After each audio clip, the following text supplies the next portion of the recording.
morning. So it's time to leave this country.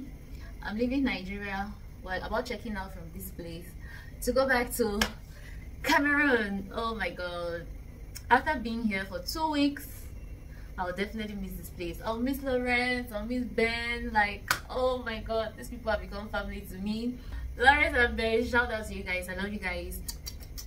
But yeah, I'll be back definitely. That's like on period. I will be back in Nigeria, but when I'll be back is what I don't know, but I have to be back before the year runs out. So within this year, I will come back to Nigeria because I feel like I have family here now. I had plans of even coming back to Nigeria before I met Lawrence and Ben, so they're just like the reason, like the icing on the cake why you should come back. So yes, this feels so surreal. Like, after being here for 2 weeks, 2 whole weeks, fam, 2 whole weeks out of my country. I don't know how you all do it who live out of your country, but it was a lot, right? Nigeria was a lot. I got to experience the good, the bad, the ugly. Let me take my box downstairs, then I'll come back and take the other things, and off we go. Where we were lodged at isn't far from the airport. It's like 5 minutes away from the Lagos International Airport. We chose this area because it was so accessible for all our market runs. And as God will have it, the people here are so friendly and welcoming. I got my box outside, and family members, we had so much load to carry with us back to Cameroon, as you all can see. And can you see my boys helping us to pack? Lawrence and Ben trying to help us pack. And because we had so much load, the car had to do 2 trips. So the first time, Stacy and Ben went to go and leave some of the load off at the park, and then came back and collected the rest of the things. Bye. Bye. Bye. Bye. Yes, Ben. You know what? Bye, my people.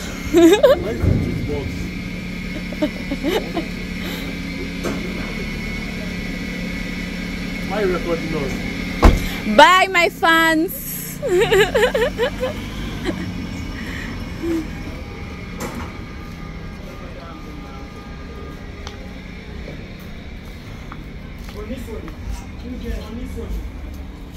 Stacy and Ben came back from the first trip, and this was the second trip where we all were headed to the park. Ben and Lawrence decided to drop off all what they were doing back at home and go and see us off right at the park to make sure that we left Nigeria safe in one piece. Please, can you guys help me thank Ben and Lawrence in the comment section, because what kind of kindness is this? Oh Lord. No go snap this place. What's there? Lagos State bus traffic. Ah. Traffic management authority.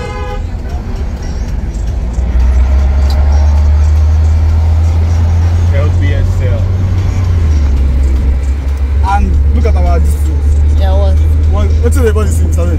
Our highway. Our highway. This thing, this Odota. Okay, that direction. Yes. Format. CTGI. You guys went to Spa, right? Yeah. Yes, one spot like that. That's what I do.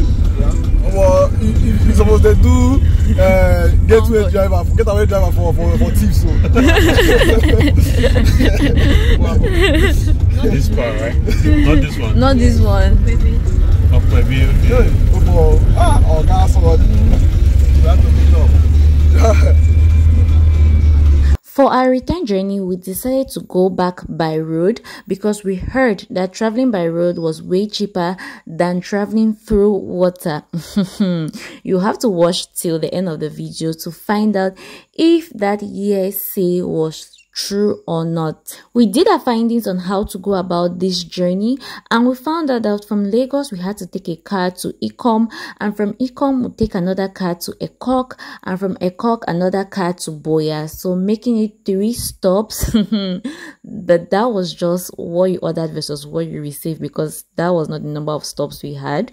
You're gonna find out in the course of this video. Because we had so much load, we tried our best to avoid so many stops as much as possible, because transferring from one car to another with all the load we're carrying, it was going to be so cumbersome for us.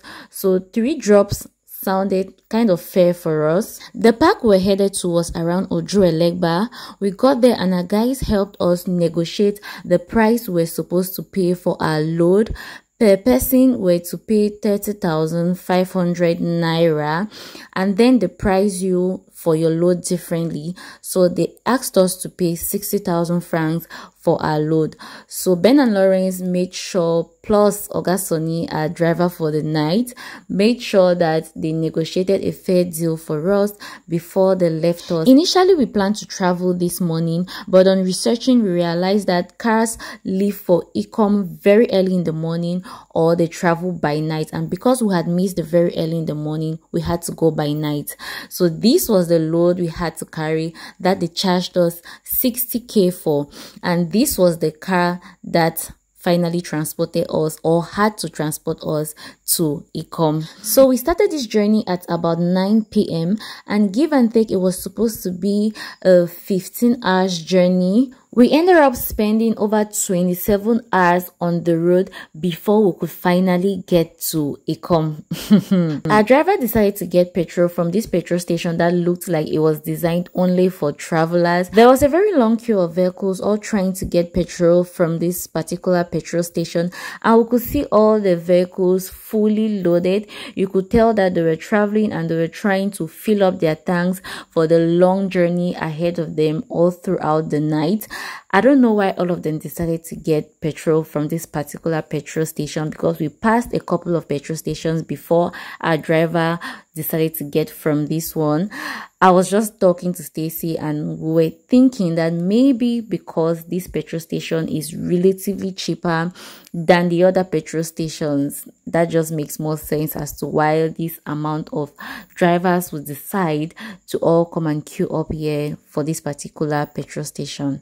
Our driver's own turn eventually came, which he loaded his tank and was set for the journey ahead of us. This particular driver and his vehicle stressed our life to stupor. This guy was driving with high speed at night with the glasses down, and we complained to him like, it's so cold, please can you take off the glasses? And he says nope, that they are helping him to fight sleep, as he's driving like this, he's feeling sleepy. It was such a terrible night drive because of the amount of cold we felt. We were about leaving the petrol station when this guy pulled over by the side under the light to urinate.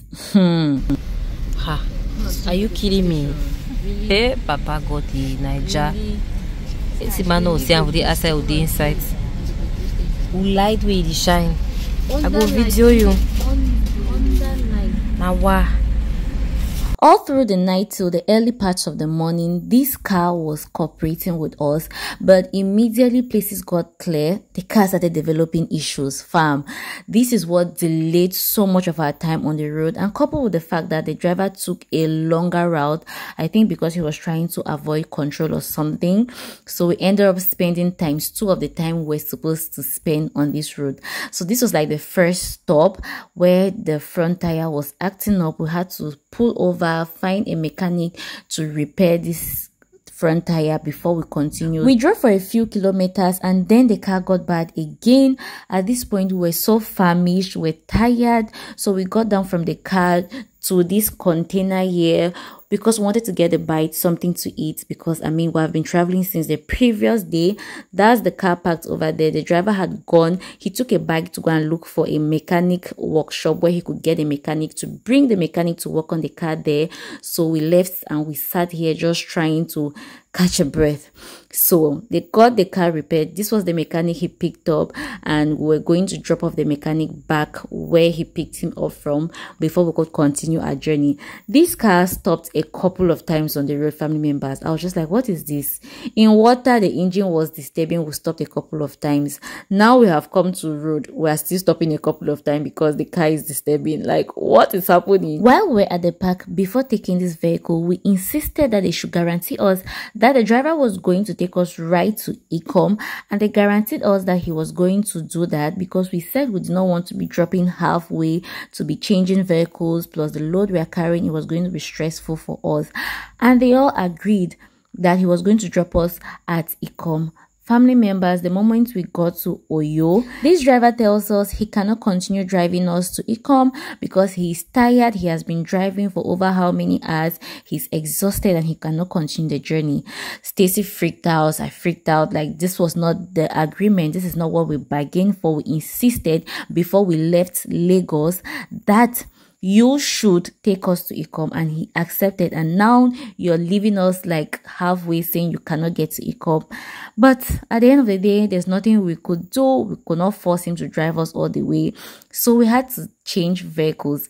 And at that park, that was where we learned that these small cars, it's not advisable to take them. We should go like to a proper agency and get a car in Lagos that will take us directly from Lagos to Ikom. So if you're to leave from Lagos to Ikom, please don't make the mistake we did.